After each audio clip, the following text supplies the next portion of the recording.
আমাকে যদি বলে যে বাংলাদেশের শিক্ষা ব্যবস্থা আপনি কত নাম্বার দিবেন, আমি বলবো 5 দিব। মুখস্থ বিদ্যা, এই মুখস্থ বিদ্যা দিয়ে জীবনে কিচ্ছু হয় না।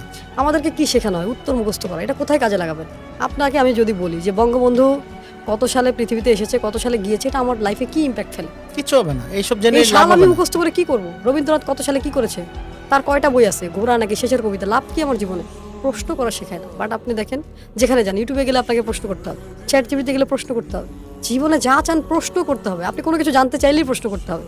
সো উইদাউট কোশ্চেন আপনি কিভাবে বড় কিছু হবেন? আপনি শুধু অ্যান্সার খোঁজেন, মুখস্থ করেন। ক্রিয়েটিভ হবে কখন জাতি?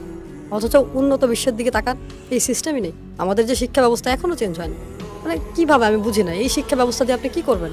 আপনি 20 বছর পড়াশোনা করে আবার শিখতে হয়, চাকরি হয় না। 11 লক্ষ বেকার ছেলে ঘুরে বেড়াচ্ছে, শিক্ষিত বেকার। তাহলে 20 বছর কি শিখলাম? 20 বছরের কি শিক্ষার কি প্রয়োজন 20 ছিল? বছর আপনাকে বড় করা হয়েছে। জীবন থেকে এই 20টা বছরের মানে এটা কিন্তু অনেক মূল্যবান একটা সময় নষ্ট হয়ে যায়। আর ওই যে প্রাথমিক শিক্ষা, এটা আমার কাছে মনে হয় ম্যাট্রিক পর্যন্ত এনাফ, ইন্টার পর্যন্ত এনাফ। এর পরের শিক্ষাগুলো আমার কাছে মনে হয় সাবজেক্ট ওয়াইজ হওয়া উচিত। আচ্ছা, আমার কথা হচ্ছে, আমার বাংলা সাহিত্য পড়ার কি দরকার? এই সাবজেক্টটা কেন রাখতে হয়েছে? আচ্ছা, না, যদি কবি টবি হতে চান তাহলে সে সাহিত্য পড়ালেখা করেন আপনি। এটা তো যার যার চিন্তা চিন্তা ভাবনা। ভাবনা। এটা আমার কথা হচ্ছে, তার মনে কি চায়। সে যদি ডাক্তার হতে চায়, আমি মনে করি তাকে 5 থেকেই সায়েন্স পড়ানো উচিত। সে এমনভাবে ডাক্তার হোক যাতে সে প্রতিটা জিনিস বুঝতে পারে যে আমি কোথায় হিট করলে তার জীবনে।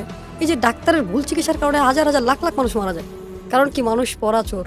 সে ডাক্তারি শিখতে যেও চুরি করছে, পড়ে নাই। মুখস্থ বিদ্যা মুখস্থ করেছে, পড়ার জন্য উত্তর দিয়েছে, এখন মনে শেষ। থাকতেছে না, এখন আর মনে থাকতেছে না। কারণ সে যদি প্র্যাকটিক্যালি করতো। আচ্ছা আমাকে বলেন, এমবিবিএস করার পরে আবার ইন্টার্নি করতে হবে কেন? তার জীবন থেকে কতগুলো সময় নষ্ট না? তাহলে এমবিবিএস এ কি শিখাইলো তাকে?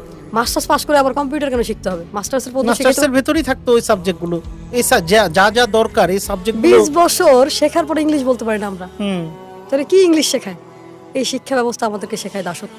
বিবিএ করার পরে সে চাকরি খোঁজে, তাহলে তার বিজনেস লার্নিং নেওয়ার কি দরকার? মানে আমি যখন এই প্রশ্নগুলো বলে, সবাই বলে যে আপনি কি প্রশ্ন করেন এগুলো।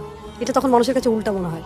বাট আমি যেটা বলছি ইটস রাইট, কারণ আপনাকে সমাজ এমনভাবে ট্রেন করছে, আপনার জীবনটা ধ্বংস করছে।